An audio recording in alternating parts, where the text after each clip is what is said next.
Kain tayo, pananghalian. Ang ulam ko is lato or arusip yata sa Ilocano ito.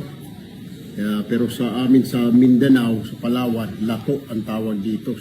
Seaweed. And then, itong pritong tilapia, itong lato, nilagyan ng sibuyas, kamatis. Perfect.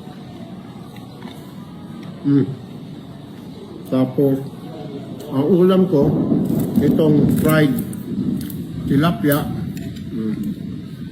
Paborito ng lahat. Mura pa. Lagyan natin ng toyo na may sili.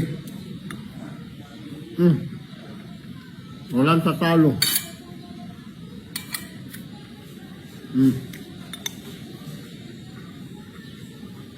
Super.